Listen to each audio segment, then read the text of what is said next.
On embraye d'emblée donc sur un symposium et à la demande donc de la CIFUD et du laboratoire Lister, il avait été proposé de faire un atelier sur l'intérêt de l'approche pluridisciplinaire des troubles vésico-sphinctériens de la SEP. Donc, on va parvenir sur tout ce qui a été dit précédemment et pour avoir une vision un petit peu synthétique, en fait, on s'est centré sur un cas clinique qui est assez, j'allais dire, classique des situations de patientes CEP que l'on est habitué à suivre tous ensemble.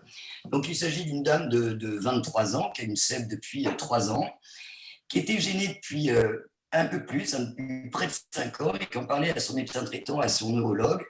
Et malheureusement, ils étaient peu sensibilisés à l'importance de prendre en charge les troubles urinaires.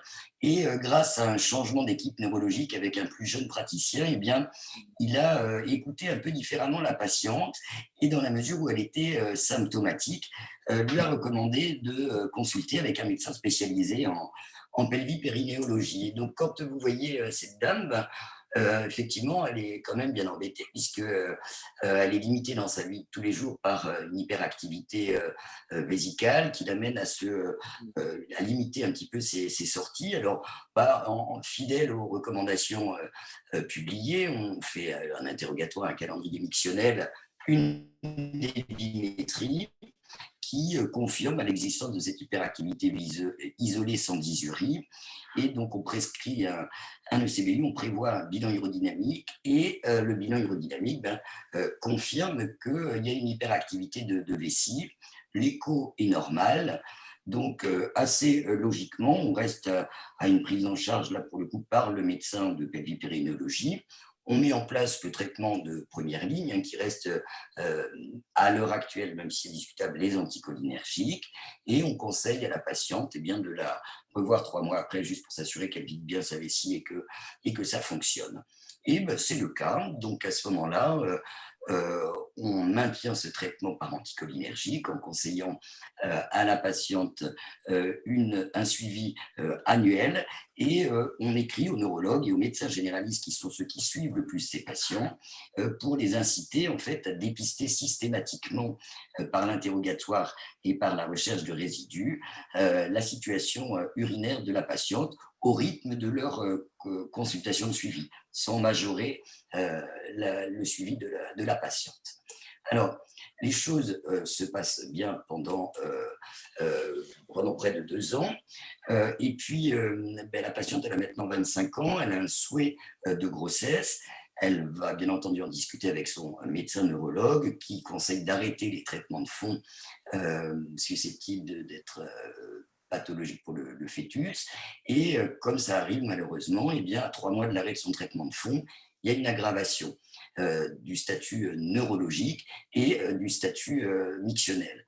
Donc, on revoit à ce moment-là la patiente et la symptomatologie a évolué puisque, outre la persistance de son hyperactivité vésicale, apparaît un trouble de la vidange avec un résidu qui est significatif. Donc, face à cette modification de symptomatologie et à ce désir de grossesse, bien entendu, on adapte la prise en charge thérapeutique pour ne pas être iatrogène. Et à ce moment-là, on arrête les anticholinergiques et on initie la neurostimulation tibiale postérieure qui a la possibilité d'améliorer à la fois la composante dysurique et l'hyperactivité et la grossesse n'est pas une contre-indication absolue à cette stimulation. Donc, on met en place ce traitement et qui se révèle tout à fait efficace et le suivi ne pose pas de difficultés particulières. Et puis, 3 ans après, elle est à nouveau adressée par le neurologue parce qu'en fait, il y a des infections urinaires à répétition qu'elle le pousse pour uriner. Donc, on est dans une situation à risque. Elle réalise que épisodiquement sa neurostimulation tibiale. Donc, on est face à une situation où il faut réactualiser, là encore, compte tenu des recommandations en vigueur. On reprogramme donc le bilan et l'exploration du haut appareil urinaire. Et on voit que il n'y a pas d'anomalie morphologique, qu'en revanche, il y a une franche dysurie, un résidu symptomatique. Là, il n'y a pas de grossesse en cours. Elle en a un peu marre de la neurostimulation tibiale postérieure. On propose dans un premier temps des traitements associant des anticholinergiques et des alpha bloquants. Ce traitement-là est efficace pendant un certain temps, mais au bout de 2-3 ans, il y a un échappement thérapeutique, ce qui est assez fréquent aux anticholinergiques, et avec réapparition d'infections qui signent probablement à la fois le fait qu'elle ne vit pas bien et qu'il y a trop de pression dans la vessie, et qu'on est donc dans une impasse finalement de cette option purement pharmacologique. Donc à ce moment-là, on se met en lien avec le neurologue, avec le médecin généraliste et bien entendu avec la patiente en premier lieu. Et c'est là que s'organise l'apprentissage des autosondages de manière à lui permettre de vider complètement la vessie et de garantir la continence entre les sondages, initialement avec un traitement donc anticholinergique. Donc, là encore, l'intérêt de cette approche conjuguée, mêlant le neurologue et le médecin généraliste, parce qu'on sait bien que s'ils sont des, des intervenants importants à impliquer dans l'apprentissage de l'autosondage, dès lors que, encore aujourd'hui, de nombreux confrères, eh bien, dès qu'il y a une infection, préfèrent arrêter les autosondages, disent à leurs patients que c'est quelque chose d'infectant, etc. Donc, il faut d'emblée les impliquer pour qu'ils comprennent bien l'intérêt de l'autosondage intermittent et qu'ils n'encouragent pas la patiente à les interrompre lorsqu'il y a des épiphénomènes. Donc, la situation est équilibrée et des années encore plus tard, eh bien, réapparaissent des hautes pressions du détrusor objectivées au bilan urodynamique régulier. Et à ce moment-là, eh bien, il est l'heure de passer la main et de mettre en place une concertation avec l'équipe d'urologie en vue de proposer le traitement de deuxième ligne chez ces patients sous autosondage, qui sera les injections de toxines intradétrusoriennes. Donc là aussi, un courrier et l'ensemble est mêlé, à la fois le MPR, le neuro, le généraliste, mais aussi l'équipe d'urologie. Bon, et puis ben, la situation est équilibrée, on sait très bien que la toxine est efficace, ça ne pose pas de problème, le suivi est régulier. Et puis, cette patiente souhaite un deuxième enfant. Donc là, intervient d'autres intervenants, notamment nos collègues gynécologues, et on réfléchit tous ensemble à la situation. Bien entendu, il faudra organiser la programmation des injections de toxines et l'organisation, puisque vous savez qu'elles ne sont pas possibles durant la grossesse. Donc, il faut planifier, si c'est possible, l'injection de toxines avant le début de la grossesse. Il sera très important dans cette période de grossesse d'expliquer là aussi aux neurologues et aux médecins généralistes l'importance de la poursuite des autosondages, l'importance de la gestion des infections urinaires en cours de grossesse, l'initiation éventuellement d'une antibiothérapie préventive. Tout cela, il est bon de le signaler avant pour le meilleur déroulement de la grossesse. Et puis, bien entendu, il y aura une concertation avec le gynécologue pour organiser notamment l'augmentation éventuelle du nombre de sondages pendant la grossesse, expliquer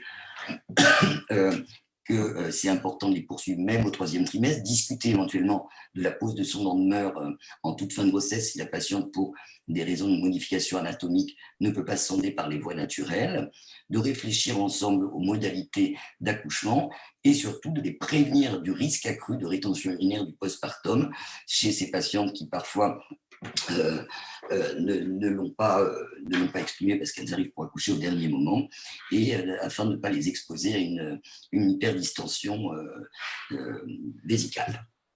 Donc, vous voyez que finalement, dans ces périodes-là, ça illustre particulièrement l'importance de s'y mettre à tous. Et puis, un autre élément qui peut aussi mener à réfléchir tous ensemble, eh bien, c'est lorsqu'on arrive à un stade où l'autosondage devient difficile. Alors, dans un premier temps, on analyse avec le médecin généraliste et le neurologue les facteurs qui peuvent être des freins à la poursuite de l'autosondage. Il peut s'agir de gérer un peu mieux la spasticité, de surveiller et de vérifier le positionnement au fauteuil, de réviser la technique de sondage, d'évaluer la possibilité des sondages autrement. Tout ça, c'est réalisé au mieux lors d'hospitalisation avec une approche, là encore, pluridisciplinaire. Et puis, lorsque, finalement, la poursuite de l'autosondage s'avère difficile, là encore, il est très important de pouvoir se concerter avec nos collègues urologues et neurologues pour discuter des alternatives à l'autosondage, qui peuvent être de temps en temps, ou en tout cas transitoirement, les hétérosondages, mais qui, bien souvent, vont mener à des stades comme ça avancés, à discuter des dérivations des urines qui peuvent être en fonction des choix de la patiente, de son environnement, de son projet de vie, soit une dérivation continente des urines ou d'emblée une dérivation incontinente des urines. Donc, ce cas clinique un peu simplexe, mais pour bien montrer que finalement, à chaque étape de l'évolution des troubles urinaires des patients et à chaque étape de leur vie, eh bien, c'est très important qu'on puisse tous ensemble réfléchir aux meilleures options à proposer à nos patientes et que clairement, je pense que quand on s'y met à tous, eh bien, ça nous permet d'être au plus près du cahier des charges qui est de garantir le confort, mais aussi d'adapter au mieux les possibilités thérapeutiques des patients. Voilà, je vous remercie.